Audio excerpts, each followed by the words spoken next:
Good morning. It's an early October Sunday morning here in Ohio, and we're going to take a tour of the garden and see exactly how things are looking this morning.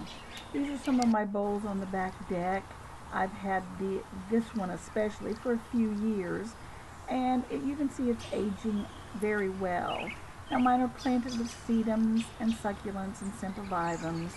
This is a John Creech, I think, in this bowl, turning a little bit peachy looking in the fall, and the hen dying and hopefully leaving me a lot of seeds for some new chicks next year.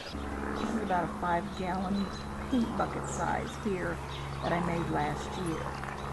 Now over here is one of my troughs that I had an ant problem in last year, but it's doing real well. The pinks are surviving, and the hens and chicks.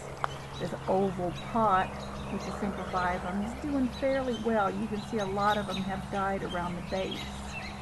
This one has my moss rose, which did very well, getting a little deteriorated here in the cold. This blue one is one of my fake Hypertufas that I have a balloon flower in, turning orange here in the fall. This is another fake Hypertufa with the cypress and rock soapwort that I've got planted in it. I did that by seed, so I didn't have any flowers this year, but next year I should have a nice little waterfall coming over. Here's another one of the real Hypertufas. Again, the John Creech, turning peach colored here in the fall. That's black is a piece of driftwood that's in there that is turning very, very dark. And my hens here on the side make a nice contrast with their almost teal or turquoisey look.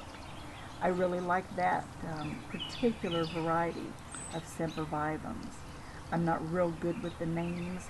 I'm going to have to study up on that, but I guess mine hybridize so easily that I would never keep them straight of which is which.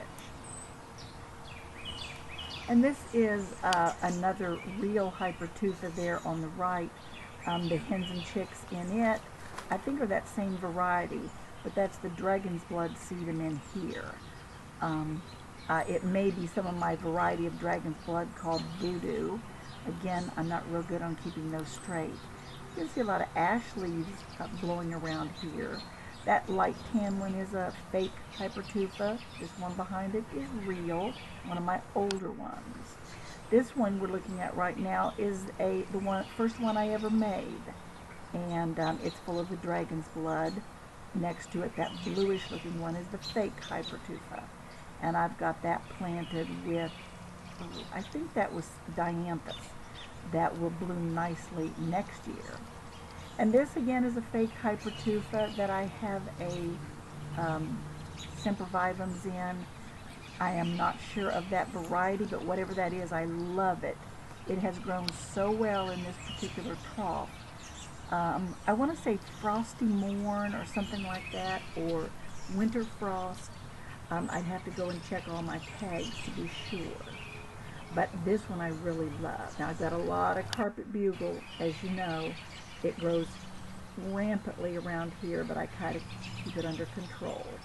Now my T Rex Trough has done very well. If you remember some of the pictures and videos I had earlier, where it was sparsely planted, it has grown tremendously. I think because it's deep and everything really has a nice bed to survive in, so it's spreading and spreading. I should have a lot to share and to put in more of my troughs next year. My erodium, I love it, still going strong. You can see it blooming. It has bloomed all year long. I love that plant. So I'm planning to, if not divide and separate, I'm going to get more. I did not have good luck with that whiter succulent, I forget the name of it, that is in that pot. But hopefully it will survive this winter because it will remain outside. So let's keep our fingers crossed that that one survives for me. These are some of my newer troughs made this year. And again, we're back to the rock soapwort falling over the edges. That should be covered with pink flowers next spring. Have a wonderful Sunday.